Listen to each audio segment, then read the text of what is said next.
Assalamualaikum warahmatullahi wabarakatuh. Waalaikumsalam warahmatullahi wabarakatuh. Alhamdulillahilladzi ja'ala syahr Ramadan tathhiran li jami'i dhunubina wa tarfi'an li darajatina. Wassalatu wassalamu ala asyrafil anbiya'i wal mursalin wa ala alihi wa sahbihi ajma'in, amma ba'd. يقول الله سبحانه وتعالى في كتابه الكريم بعد أعوذ بالله من الشيطان الرجيم شهر رمضان الذي أنزل فيه القرآن هدى للناس وبينات من الهدى والفرقان. Hadirin para asatidzah dan tokoh-tokoh agama masyarakat serta jemaah sekalian, alhamdulillah, di mana doa kita waktu bulan Rajab, Allahumma barikna fi Rajab wa Sya'ban wa balighna ila Ramadan. Ya Allah, berkati kami di bulan Rajab dan Sya'ban dan sampaikan kami di bulan Ramadan. Kita diberikan kesempatan mencicipi bulan Ramadan, dan teman-teman kita mungkin mereka berada di alam lain tidak mendapatkan kesempatan untuk menambah amal di bulan Ramadan tahun ini. Dan bulan Ramadan pun kita dimasukkan pada fase terakhir, itqum minan nar, jaminan keselamatan dari api neraka. Dan kita diperkenankan oleh Allah Subhanahu wa taala menghidupkan 10 akhir Ramadan ini dengan mengkhatamkan Al-Qur'an dalam tarawih, yang kalau boleh saya ibaratkan atau takbirkan as-sunnah al-mafqudah, sunnah yang telah hilang khususnya di negeri kita tercinta Indonesia ini. Jadi hadirin, ada dua sunnah mafqudah atau sunnah yang hilang yang telah dikerjakan oleh Nabi, sahabat, tabi'in, generasi salaf kita dahulu di malam Ramadan. Yang pertama adalah mengkhatamkan Quran dalam tarawih minimal 1 kali. Dalam kitab Al-Madzahib Al-Arba'ah karangan Syekh Jazili mengatakan yusannu qiraatul Quran bitamamihi, disunnahkan membaca Quran sepenuhnya. Disunnahkan membaca Quran sepenuhnya dalam salat tarawih. Quran 30 juz dibaca 30 juz. Ya. Dalam kitab yang lain ditulis yustahabbu la yustahabbu an-naqs min juz'in wahidin. An-naqs min khatmah wahidah. Tidak layak Quran itu tidak dikhatamkan minimal sekali. Tidak layak, tidak digalakkan, tidak dianjurkan. Jadi anjurannya itu dikhatamkan Quran dan tarawih. Ayat yang saya bacakan tadi di atas, Syahrul Ramadan alladzi unzila fihi al-Quran. Jadi bulan Ramadan ini bulan diturunkannya Al-Quran. Ya, bahkan bulan diturunkannya kitab suci. Saya punya catatan di sini bahwa semua kitab suci diturunkan di bulan Ramadan. Jadi bukan Quran saja, termasuk Sahih Ibrahim alaihissalatu wassalam, lembaran-lembaran yang diturunkan kepada Nabi Ibrahim alaihissalatu wassalam. Syahrul Ramadan alladzi unzila fihi al-Quran. Bulan Ramadan bulan diturunkannya Quran. Coba Bapak berpikir, kalau musim rambutan, kira-kira yang terjadi di mana-mana apa? Makan rambutan, jual beli rambutan. Ya, kalau terjadi musim dingin, di sini enggak ya? Di Pakistan, di negeri sana, semua pakai jas. Ya, jadi kalau bulan Ramadan, bulan Al-Quran, maka logikanya semua orang membaca Quran, semua orang mengkhatamkan Quran. Dan sepakat ulama, membaca Quran di dalam sholat lebih afdol daripada membaca Quran di luar sholat. 50 kali lipat. 50 kali lipat. Nah, kenapa fenomena yang terjadi di negeri kita ini tidak mengkhatamkan Quran dan tarawih? Ini perlu kita kaji. Saya datang di Papua dari Jakarta tahun 74 ke Jayapura, umur 4 tahun.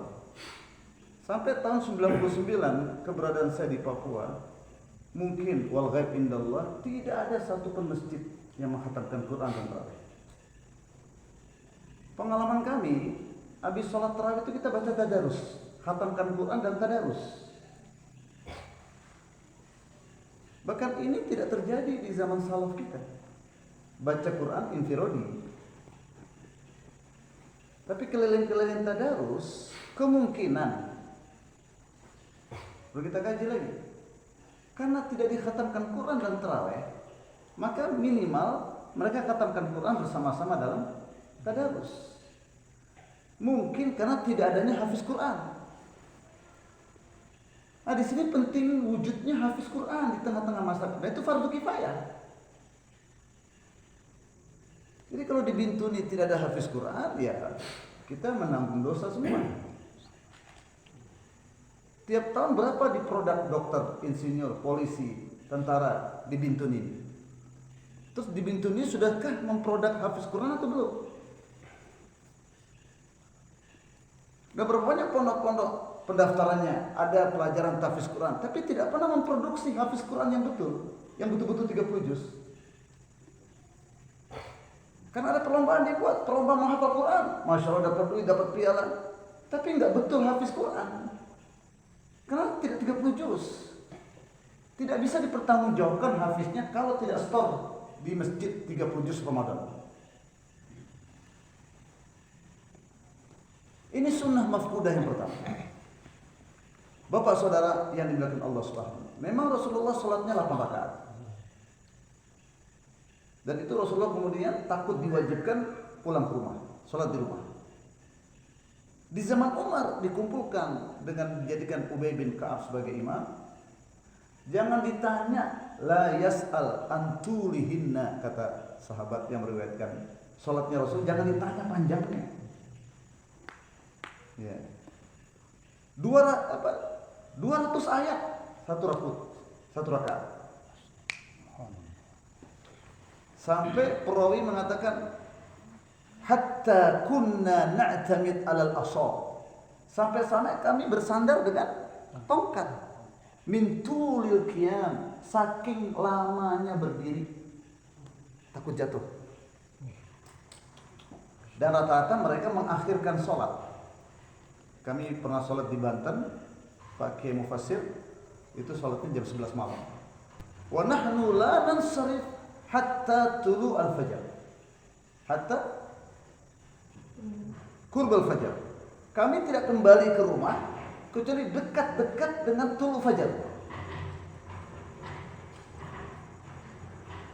Wa nasta'jil lil khadam, dan kami menyegerakan kepada pelayan-pelayan, ya kan? Lis-suhur, untuk menyiapkan sahur, makhafatal fajar, takut-takut terbit fajar. Nah, berapa lamanya itu mereka panjang? Dari situ di zaman Umar radhiyallahu anhu dinaikkan jadi 20 rakaat supaya berdirinya tidak terlalu lama, bacaan Qur'annya dipendekkan, rakaatnya dipanjang. Tatkala datang kelemahan,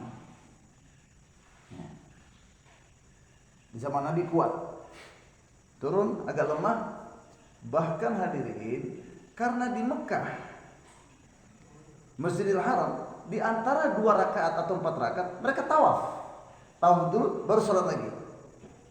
Maka di Madinah mereka tidak bisa tawaf. Olehnya itu di zaman Umar bin Abdul Aziz, ya, jadi 36 rakaat untuk menyaingi sholat, menyaingi tawaf 7 keliling. Jadi di zaman itu mereka berlomba-lomba kepada kebaikan. Ini sejarahnya. Jadi sejarah generasi emas Islam, sahabat tabi'in, tabi'in, insya Allah tidak pernah mereka sholat tarawih tidak menghatamkan Quran. Bahkan ada yang 1 bulan 3 kali, 5 kali, 10 kali itu biasa. Makanya dikatakan riayah harus memperhatikan makmum. Musyawarah pengurus masjid. Kita mampunya berapa? Nah, sampai kapan kita terbelakang? Apa nggak cukup terbelakang dari segi infrastruktur di Papua? Dari segi ruhani pun kita mau terbelakang? Nggak apa-apa infrastruktur kita terbelakang, tapi dari segi ruhani kita nggak boleh kalah. Satu kitab dijelaskan liyusmi'an nas jami'al Quran. Jadi 1 juz 1 malam ini atau 1,5 atau 2 juz supaya masyarakat kita itu mendengarkan 30 juz. Karena umat ini nggak akan pernah berjaya sampai hari kiamat kalau menyepelekan Al-Quran. Ya. Inni taraktu fikum amrayni, aku tinggalkan 2 perkara, lan tadillu abada ma tamassaktum bihi, maka kalian tidak akan sesat selama berpegang teguh kepada keduanya, Al-Quran dan Sunnah. Dan Nabi telah mewanti-wanti kalau umat ini nanti di akhirnya akan menyepelekan Al-Quran. Itulah sebab kemerosotan umat ini. Bukan kurangnya sarjana, bukan kurangnya infrastruktur, kurangnya perhatian kepada Al-Quran. Wa qala Rasul ya Rabbi inna qaumi ittakhadhu hadzal Qur'ana mahjura. Rasul berkata, ya Allah, umatku menyepelekan Al-Quran, melempar Quran di belakang. Apa risikonya kita melempar Quran di belakang? Dan apa maksudnya melempar Quran di belakang? Enggak diperhatiin, enggak dibaca tiap hari.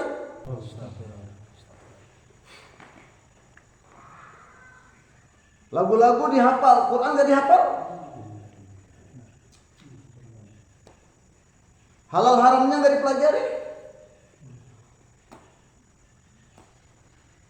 Hadrat Umar radhiyallahu anhu berkata, "Nahnu qaumin aw kunna adillah." Kami kaum yang dulunya hina, rendah. Kenapa sahabat bisa naik? Teknologi tidak, banyak sarjana tidak, banyak infrastruktur enggak. Fa'azzanallahu bil Islam. Allah muliakan kita dengan Islam. Islamlah yang memuliakan kita.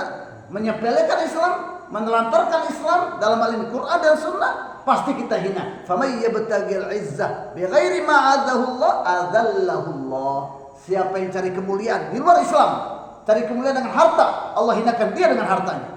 Cari kemuliaan dengan jabatan, Allah hinakan dia dengan jabatannya. Cari kemuliaan dengan wanita, Allah hinakan dia dengan wanita itu. Kita mulia hanya dengan Islam. Lillah walillahil izzatu walirasulihi walil mu'minin. Kemuliaan milik Allah dan Rasulnya dan milik orang yang beriman. Kalau kamu beriman, ingin kemuliaan, pegang teguh agama ini. Dan sumber agama Al-Quran harus dibaca hari-hari. Terdengar di rumah-rumah orang Islam baca Al-Quran, bukan lagu-lagu. Dari masjid imam-imamnya habis Quran. Sekarang kita berlomba kirimkan imam masjid, kirimkan muazzin ke Mekah, tapi Quran nggak becus bacaannya. Apa artinya? Tidak begitu caranya. Kualitaskan imam-imam. Ini misi kami. Setelah ini saya tanya, siapa yang membantu saya dalam misi ini? Misi kami apa? Semua masjid hafiz Quran. Semua masjid di Papua ini Ramadannya 1 juz minimal. Bukan saja di kota, di gunung, di pesisir. Untuk itu kita butuh hafiz Quran yang siap terbang. Siap diantar ke pesisir-pesisir Papua, siap diantar ke gunung-gunung Papua, diantar ke seluruh dunia. Tapi kita mulai dari Papua. Jadi menghatamkan Quran dalam tarawih ini sunnah yang terlupakan. Mari kita bangkitkan ini. Apa ganjarannya? Man sanna sunnatan hasanatan falahu ajruha wa ajru man tabi'aha min ghairi ayyan qusum min ujurihim syai'a. Siapa menghidupkan sunnah yang baik, sunnah menghatamkan Quran dalam sholat, sunnah terbaik. Siapa menghidupkan sunnah yang baik, dan diikuti oleh generasi sesudahnya, maka dia dapat pahala, dan dia juga mendapatkan pahala orang yang mengerjakan di belakang tanpa mengurangi pahala mereka. Jadi kalau kita meninggal dunia, seluruh Papua khatamkan Quran dan tarawihnya, ngalir ke pahalanya ke kuburan kita. Siapa yang pengen seperti itu angkat tangan? Mas, tidak cukup angkat tangan, angkat kaki. Insyaallah. Menghidupkan sunnah ini tidak seringan kita angkat tangan. Alhamdulillah kita apresiasikan Ustadz kita Abdul Rahman dengan Pak Hamis memfasilitasi pertama sekali di seluruh Bintuni di tempat ini. Mungkin dengan jazbahnya itulah Allah antar kami juga ke sini. Padahal jadwal saya bukan ke sini. Saya kirim Ustadz yang lain. Tapi takdirnya saya berada di tengah-tengah tuan-tuan sekalian. Alhamdulillah.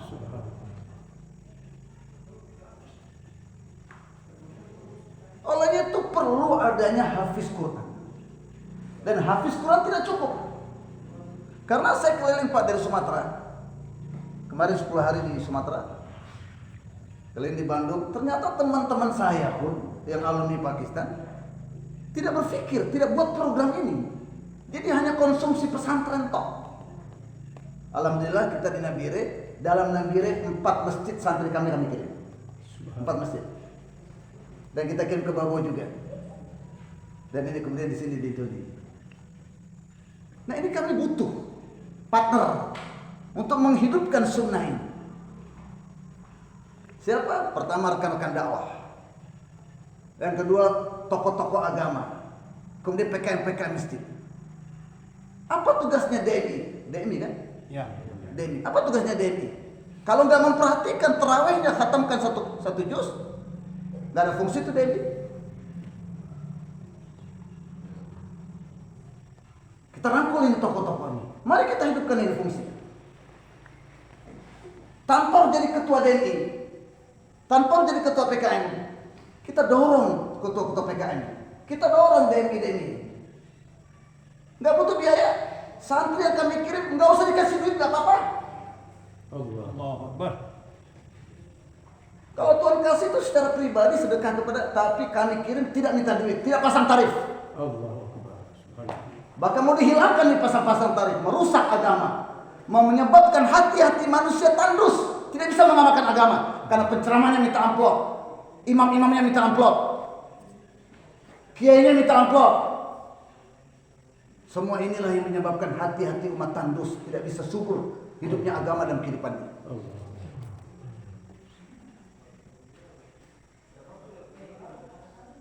Saya baru 1 minggu di rumah ini. Pergi ini 2 hari ke Bintuni dengan Manokwari.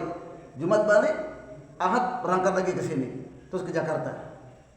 Saya nggak pasang tarif di sini.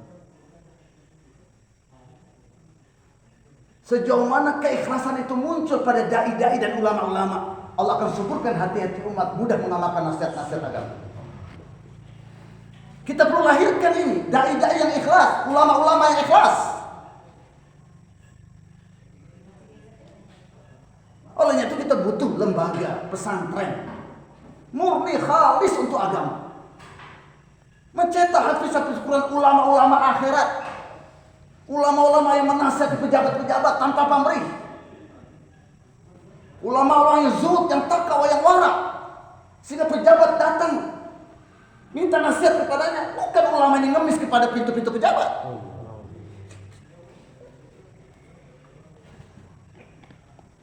Harun Ar-Rasyid minta kepada menterinya, carikan ulama-ulama yang zuhud.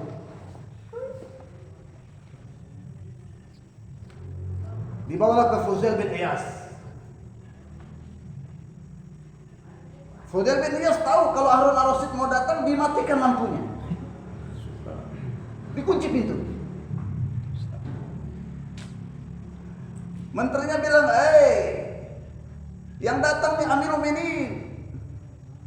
Allah berfirman, ati Allah wa ati Rasul wa lil amri minkum. Fudail bin Iyas diam.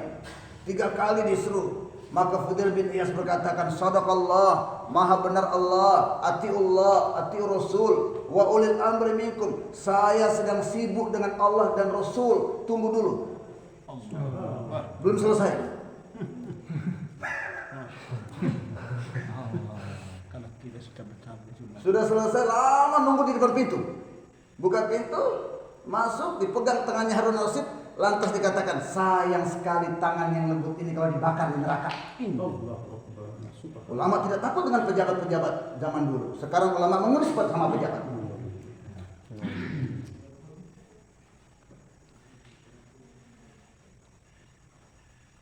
Kita butuh lembaga. Bukan lembaga yayasan itu cari duit. Itu bukan yayasan cari duit, bukan. Tapi lembaga yang sungguh-sungguh menghilangkan buta huruf Al-Quran di Papua ini. Menghilangkan kampung-kampung Papua yang tidak ada imam, tidak ada ustaz, tidak ada pengajar agama di situ. Untuk Bapak Saudara yang Allah Subhanahu wa taala. Inilah fungsi Pondok Darut Taqwa di Nabire dan Darul Ma'arif atau Ma'ariful Ulum di Manokwari ditegakkan atas dasar ini, bukan atas dasar duit. Ya. Membangunnya bukan karena dasar duit. Santri tidak diminta bayaran. Ustadz ngajar di sana tidak ada gaji. Kalau gaji gak sanggup kita, gak sanggup. Karena orang terbaik di dunia ini adalah hafiz Quran. Khairukum man ta'allama al-Quran wa 'allama. Sebaik-baik kamu yang belajar Quran dan mengajarkan Quran. Itu orang yang terbaik. Kita gak sanggup kasih gaji. Ada dikasih, tidak ada tidak dikasih. Dikasih alhamdulillah, tidak dikasih alhamdulillah karena masih dipakai untuk mengajar Quran. Angka-angka bukan menjadi hitungan, bukan jadi maksud. Maksud berkhidmat pada agama Allah. Nah, kita ingin putra-putra asli yang tampil, kita ingin. Itu target utama kita. Al-Quran ginaun la gina ba'dahu wala faqr ma'ahu. Siapa yang diberikan Quran, sungguh dia telah diberikan kekayaan yang tidak ada lagi kefakiran sesudahnya. Untuk itu Rasulullah SAW bersabda, man utiyal Quran wa zanna anna ghairu khairu minhu faqad istahza'a bil Quran. Siapa yang diberikan Quran dan dia menganggap orang yang dikasih duit, dikasih jabatan, dikasih mobil, dikasih kapling lebih mulia dari dia, sungguh hafiz Quran itu telah menghina Al-Quran. Sekarang kita punya anak, berapa yang kita jadikan hafiz, berapa yang kita jadikan dokter, insinyur? Hadirin, di Inggris, pusat dakwah Newsbury namanya, Newsbury. Itu ada orang Indonesia datang ke sana. Waktu Ramadan duduk di saf pertama. Maka marbot masjidnya atau pengurus masjidnya bertanya, karena orang asing. Maafkan kami, Bapak hafiz Quran atau tidak? Tidak. Oh, ini untuk hafiz Quran. Dia mundur di saf yang kedua. Maka pengurus lihat lagi. Bapak bukan hafiz. Ya, tolong 3 saf ini dikosongkan. Kalau Bapak bukan hafiz, karena 3 saf ini untuk spesial para hafiz Quran. Di negeri kafir, Pak. 3 safnya hafiz Quran semuanya. Kapan kita Papua seperti itu?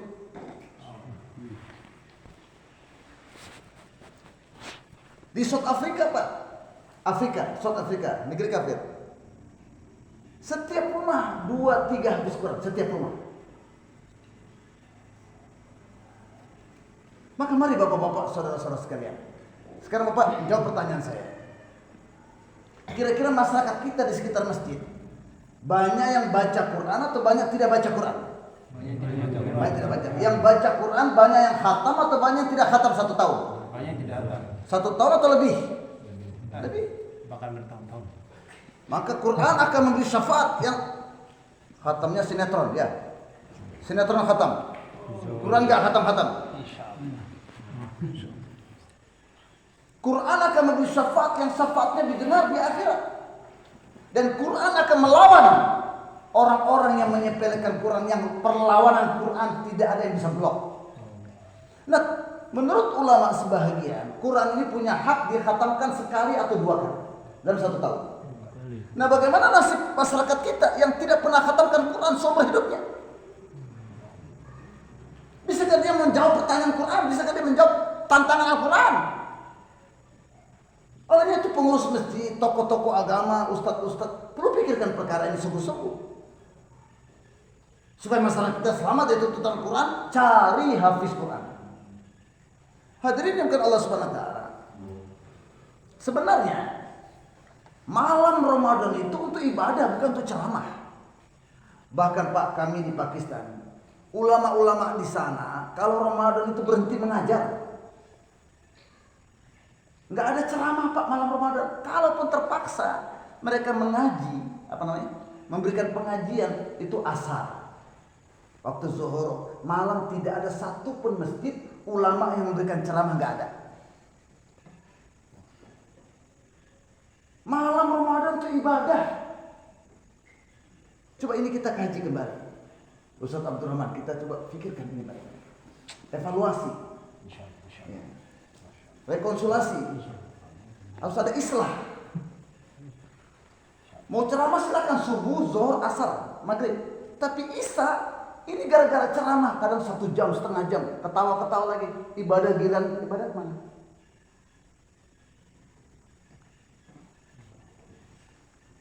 Ceramah di luar malam itu ibadah. Bahkan tidak sedikit 1 juz waktu tarawih dan nanti malam qiyamul lail lagi 1 juz. Orang tua kita Bayi Wahab di Pakistan, 10 pertama adalah 1 juz tahajudnya, 10 kedua pertengahan 2 juz, 10 ketiga sekarang ini 3 juz setiap malam. Sudah tua, umur 80 tahun.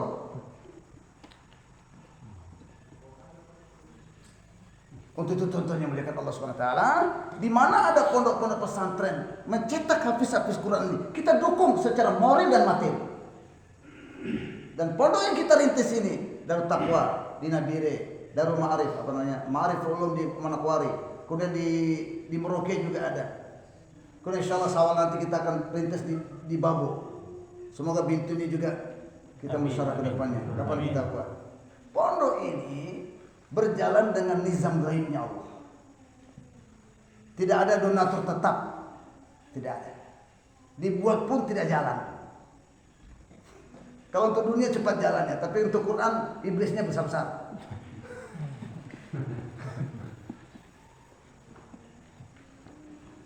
Jadi siapa yang digunakan oleh Allah itulah orang yang paling bahagia. Ya.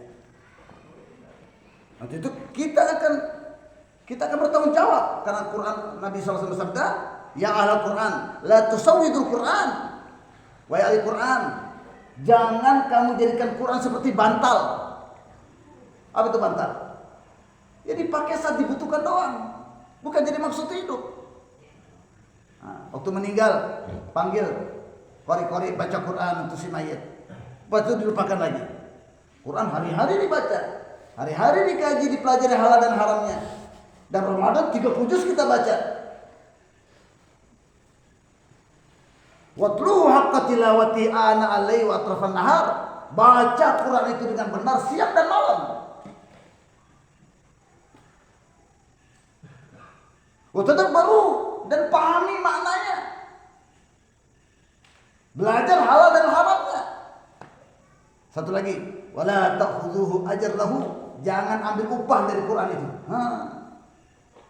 Sampai khutbah Jumat pun mengharap dapat amplop. La haula wala quwata illa billah. Bagian dari ibadah. Oleh itu satu model yang saya tawarkan. Cari imam yang alim atau hafiz. 24 jam dia menjadi imam, mengajar anak-anak, mengajarkan masail di masjid. Ada mayit, dia yang menyelenggarakan jenazah, penyelenggara jenazah. Ada akikah, dia mengikuti program-program ini semua, mengatur ibadah umat. Tidak ada waktu untuk cari duit. Karena tidak ada waktu, kita bertanggung jawab sejenis baitul mal dari masyarakat, memikirkan setiap bulan kesejahteraan rumah tangganya. Waktu khutbah Jumat dia yang khutbah, waktu Idul Fitri dia yang khutbah. Enggak perlu banyak macam-macam. Yang penting amal. Jadi mari bapak-bapak, saudara-saudara sekalian, kita teleskop mana lembaga-lembaga yang mencetak hafiz-hafiz Quran yang hakiki ini. Yang setelah tamatnya bukan cari duit di mana-mana, siap dikirim ke pelosok-pelosok Papua ini. Dan mereka lah, gara-gara mereka kita selamat dari tuntutan nanti di akhirat. Untuk itu kita salurkan uang yang Allah titipkan kepada kita. Karena uang itu untuk agama, bukan untuk pribadi, bukan. Sisanya baru untuk pribadi. Harta yang berlebihan itu pertama li'ilai kalimatillah, untuk menegakkan agama Allah. Berbanyak kampung-kampung di Papua ini tidak ada ustaz, tidak ada imam, tidak ada salat Jumat. Kita ditanya nanti di akhir, apa jawaban kita? Kita harus kirim hafiz-hafiz Quran ke sana dan kita bertanggung jawab memikirkan bulanannya. Mereka kita target, jangan mengharap makhluk, tapi kepada kita yang diberikan harta oleh Allah, target bahwa itu tanggung jawab kita untuk mengirim uang ke sana. Tidak dikirim, mereka tetap hidup di sana. Maka mari hadirin karena semua. Kita ingin di Bintuni juga muncul lembaga itu dan cabang daripada Manokwari. Manokwari di bawah pengawasan kita. Bintuninya, Babonya, daerah-daerah yang lain. Oleh itu tuan-tuan kan Allah Subhanahu wa taala, inilah malam khataman Quran ini kita propagandakan misi yang mulia. Tanpa tendensius pribadi politik tidak. Ya. Kemudian sunnah yang kedua di bulan Ramadan ini, malam Ramadan, sunat iktikaf 10 akhir Ramadan.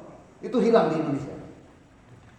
Di Pakistan Pak, di negeri Arab, tidak ada satupun masjid yang tidak ada amalan itu. Ada semuanya, minimal 1 orang. Ada sih di Indonesia itu iktikaf malam doang, paginya cari duit. Oh enggak begitu. 10 akhir Ramadan, 10 kali 24 jam. Tidak kerja dunia, tidak pulang ke rumah, follow istri, tidak. Terus makanannya piye? Anak di rumah bawa rantang taruh di masjid. Bapaknya makan sahur dan berbuka dari rumah. Saya pernah di Pakistan, ramai orang beriktikaf Pak, 50. Maka masjid buat panitia masak di masjid, dikasih makan sahur dan berbuka kepada yang iktikaf. Masjid mengatur itu. Minimal cari 1 orang yang sanggup iktikaf 10 hari. Siapa dia? Karena ini sunnah alal kifayah. Sunnah untuk semuanya. 1 orang akan menutupi kesalahan kita semua. Membawa keberkahan di kampung kita ini. Dan dibuat kemah Rasulullah iktikafnya dengan kemah, dalam kemah. Karena namanya iktikafnya seperti uzlah. Tidak berhubungan dengan manusia, tidak banyak melihat manusia. Dalam kemah itulah sibuk dengan zikir, baca Quran, munajat, tadarruk, muraqabah, muhasabah diri, ingat mati, ingat kehidupan selepas mati. Mata tidak ada cewek, mulut tidak bergunjing, tidak bicara sia-sia. Buat tali di sini, tali di sini, ke belakang kan. Di 1 kamar, 2 kamar, di batas-batas. Boleh bawa tikar, boleh bawa kasur, jangan terlalu gede-gede. Bawa reha, bawa Quran, bawa tasbih, bawa wirid-wirid. Hadirin bukan Allah Subhanahu wa taala, Nabi sekali tidak iktikaf. Karena Aisyah minta izin, karena rumahnya Aisyah dekat bersampingan dengan masjid. Aisyah pasang kemah. Istri yang lain iri, semua pasang kemah tapi di masjid. Wah, gawat ini. Mau di cancel Aisyah sudah diizinkan. Mau di cancel istri-istri yang lainnya, Aisyah mereka cemburu dengan Aisyah. Akhirnya Nabi korbankan iktikafnya pada tahun itu, tahun berikutnya Nabi qadha. Bulan Syawal Nabi iktikaf. Begitu pentingnya, enggak pernah ditinggalkan Nabi amalan iktikaf itu. Inilah 2 sunnah diri yang ditinggalkan di negeri kita ini secara umum. Kita hidupkan lagi insyaallah. Insyaallah. Tuba liman ja'alallahu miftahan likulli khair. Alangkah bahagianya orang yang dijadikan kunci pembuka kebaikan. Siapa yang ingin dijadikan Allah kunci pembuka kebaikan sunnah ini? Insyaallah. Insyaallah. Baik. Olehnya itu tuan-tuan sekarang kita tazkir. Coba siapa yang berdiri? Tulis nama sini. Berdiri, siapa yang biasa masuk? Masjid mana? Bapak dari masjid mana? Azam, niat. Kalau panjang umur tahun depan, ya kan? Insya Allah akan cari hafiz Quran, konsultasi dengan kami di Manokwari atau Nabire untuk kita adakan 1 juz 1 malam minimal di masjid kita, ya kan? Kalau seandainya masjid tidak bisa, di rumah bisa. Ya. Nah, hadirin, kalau misalnya masjid itu 8 rakaat, kita koordinasi dengan pengurus masjid. Jadi setelah 8 rakaat, pulang yang 8 rakaat, yang 20 rakaat lanjut. Atau model yang kedua, istirahat yang mau 20 rakaat, kok berdiri sebentar Allah. Karena kok katakan tinggi-tinggi, baru berdiri sebentar saya kok kabeh. Oh, apa namanya upacara berapa jam coba? Nah, jadi kalau 8 rakaat, boleh model yang kedua, boleh tarawih dulu, apa witir dulu. Yang 20 rakaat duduk dulu. Nah, begitu. Nanti lanjut lagi. Kerjasama. Ada kaidah mengatakan mala tudrak kulluhu la tutrak kulluhu. Sesuatu amalan yang kau tidak bisa kerjakan semuanya, jangan ditinggalkan semuanya. Nah, mungkin yang tidak sanggup 80 orang, 20 orang sanggup. Ya 20 orang ini difasilitasi dong pengurus masjid. Itu. Jangan semuanya pukul rata. Enggak sanggup semuanya. Padahal ada 2 orang sanggup, 5 orang sanggup. Nah, nanti pelan-pelan meningkat 10 orang, 20 orang akan bertambah. Siapa masjidnya? Jadi sebut begini, Masjid Al-Furqan. Daerah mana? Insya Allah niat tahun depan 1 juz 1 malam. Seperti itu. Oke? Okay? Al-Maun. Berdiri, kosur berdiri susah sekali. Al-Maun. Coba kita ingin ada masjid yang orang Papua asli banyak di situ sholatnya. Itu juga kita ingin targetkan di situ. Siapa lagi? Baik, yang kedua. Insya Allah kita akan buka 15 Syawal di Pondok Pesantren Ma'ariful Ulum di Manokwari. Di Nabire juga tanggal 16 lebih kurang. Siapa yang akan kirim anaknya ke Manokwari menjadi hafiz Quran atau sepupunya atau keponakannya atau temannya, azam, saya bawa anak saya gitu, saya bawa sepupu saya. Ya boleh, silakan. Ini duduk saja boleh. Ladzina la yu'minuna bil akhirati hijaban mastura. Kami jadikan Quran ini hijab antara kamu dengan orang-orang yang tidak beriman. Apa itu hijab? Kata ulama, orang kafir punya propaganda, punya makar, punya program, punya planning mau menghancurkan umat ini. Nggak bisa kalau umat ini berpegang teguh kepada Al-Quran. Jadi kembalikan umat kepada Al-Quran. Masyarakatkan Al-Quran. Ya, hidupkan ini Al-Quran. Hafiz Quran di mana-mana. Bismillah. Kemudian khaliskan niat kita mempelajari Al-Quran. Jangan masukkan dunia di dalamnya.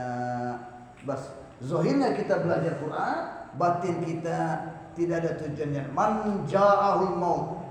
Siapa yang datang mati, wa huwa fi talabil ilmi, di tengah-tengah dia belajar Quran. Liyuhyiya bil Islam. Tujuannya belajar Quran, bukan untuk cari duit, bukan untuk bisa ceramah dapat amplop, bukan untuk bangun pesantren minta uang dari santri, sehingga kiainya makin kaya. Bukan tujuan itu. Tujuannya apa? Li'ilai kalimatillah, tegaknya agama di dunia ini. Falaysa bainahu bainal anbiya illa darajah. Maka derajat orang ini yang belajar Al-Quran dengan niat yang semata-mata menegakkan agama, bedanya dengan nabi-nabi cuma 1 derajat. Allah. Jadi kita perlu mencetak hafiz, tapi mencetak hafiz yang khalis, tidak terkontaminasi dengan nilai-nilai dunia ini. Untuk itu pondok-pondok kita ini tidak memberikan ijazah, tidak ada belajar dunia, tidak dikasih ijazah yang bisa jadi pegawai, tidak. Tapi kita harapkan mereka disebar ke seluruh Papua untuk mengajarkan Al-Quran ini. Kalau semua pintar bahasa Inggris, semua pintar segala-galanya. Untuk itu mari sekalian, ini perjuangan kita. Kita dengan Pak Haji berjuang, Bapak ambil bagian bersama-sama. Siapa yang berjuang sama-sama kami angkat tangan. Insyaallah. Terima ya Allah niat kami. Amin. Bismillahirrahmanirrahim. Alhamdulillahirabbil alamin wassalatu wassalamu ala asyrofil anbiya'i wal mursalin wa ala alihi wa sahbihi ajma'in. ربنا ظلمنا أنفسنا وإن لم تغفر لنا وترحمنا لنكونن من الخاسرين ربنا لا تزغ قلوبنا بعد إذ هديتنا وهب لنا من لدنك رحمة إنك أنت الوهاب اللهم أرنا الحق حقا وارزقنا اتباعه وأرنا الباطل باطلا وارزقنا اجتنابه اللهم استخدمنا لجهد حبيبك محمد صلى الله عليه وسلم اللهم انصر من نصر دين محمد صلى الله عليه وسلم واجعلنا منهم واخذل من خذل دين محمد صلى الله عليه وسلم ولا تجعلنا منهم اللهم أعز الإسلام والمسلمين وأهلك الكفرة والمشركين أعداءك أعداء الدين اللهم شتت شملهم ومزق جمعهم وألق في قلوبهم رعبا إنك على كل شيء قدير وبالإجابة جدير وصلى الله على خير خلق سيدنا محمد النبي الأمي وعلى آله وصحبه وبارك وسلم سبحان ربك رب العزة عما يصفون وسلام على المرسلين والحمد لله رب العالمين